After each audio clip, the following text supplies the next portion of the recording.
Acts 10. There was a certain man in Caesarea called Cornelius, a centurion of the band called the Italian band, a devout man, and one that feared God with all his house, which gave much alms to the people, and prayed God always. He saw in a vision, evidently about the 9th hour of the day, an angel of God coming in to him, and saying unto him, Cornelius. And when he looked on him, he was afraid, and said, What is it, Lord? And he said unto him, Thy prayers and thine alms are come up for a memorial before God. And now send men to Joppa, and call for one Simon, whose surname is Peter. He lodgeth with one Simon a tanner, whose house is by the seaside. He shall tell thee what thou oughtest to do.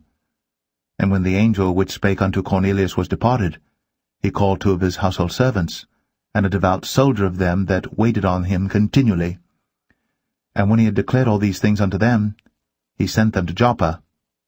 On the morrow, as they went on their journey, and drew nigh unto the city, Peter went up upon the housetop to pray, about the 6th hour.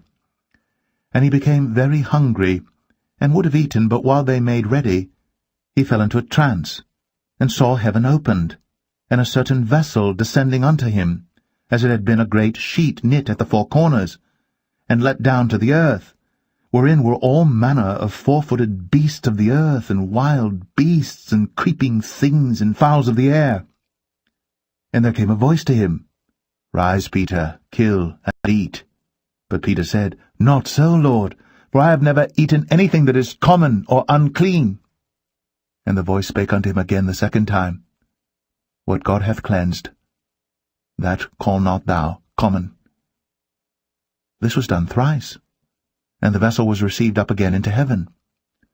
Now while Peter doubted in himself what this vision which he had seen should mean, behold, the men which were sent from Cornelius had made inquiry for Simon's house, and stood before the gate, and called, and asked whether Simon, which was surnamed Peter, were lodged there. While Peter thought on the vision, the Spirit said unto him, Behold, 3 men seek thee.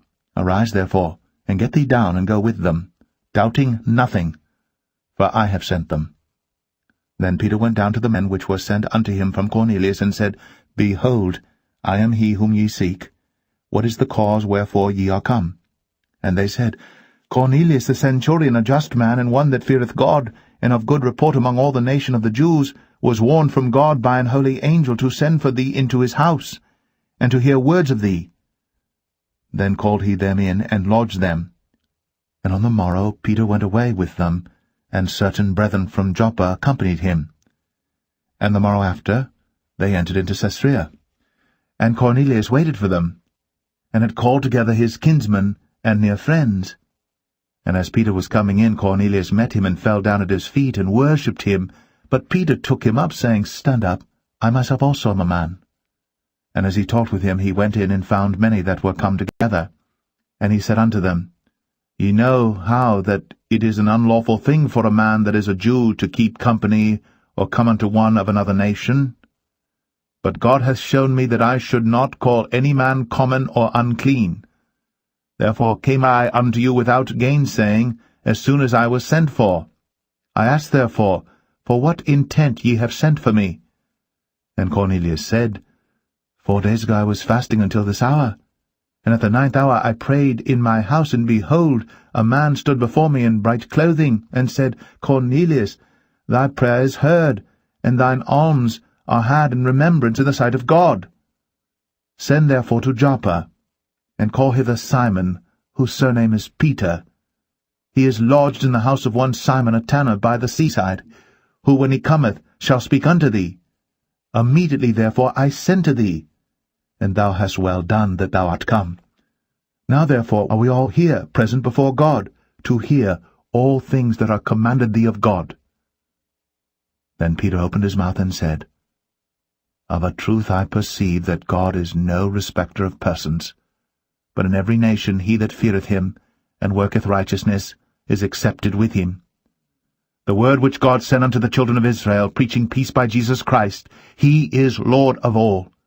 That word I say ye know, which was published throughout all Judea, and began from Galilee, after the baptism which John preached, how God anointed Jesus of Nazareth with the Holy Ghost and with power, who went about doing good and healing all that were oppressed of the devil, for God was with him. And we are witnesses of all things which he did, both in the land of the Jews and in Jerusalem, whom they slew and hanged on a tree. Him God raised up the third day, and showed him openly, not to all the people, but unto witnesses chosen before of God, even to us, who did eat and drink with him after he rose from the dead. And he commanded us to preach unto the people, and to testify that it is he which was ordained of God to be the judge of quick and dead. To him give all the prophets witness, that through his name whosoever believeth in him shall receive remission of sins. While Peter yet spake these words, the Holy Ghost fell on all them which heard the word. And they of the circumcision which believed were astonished, as many as came with Peter, because that on the Gentiles also was poured out the gift of the Holy Ghost. For they heard them speak with tongues, and magnify God. Then answered Peter, Can any man forbid water, that these should not be baptized, which have received the Holy Ghost as well as we? And he commanded them to be baptized in the name of the Lord. Then prayed they him to tarry certain days.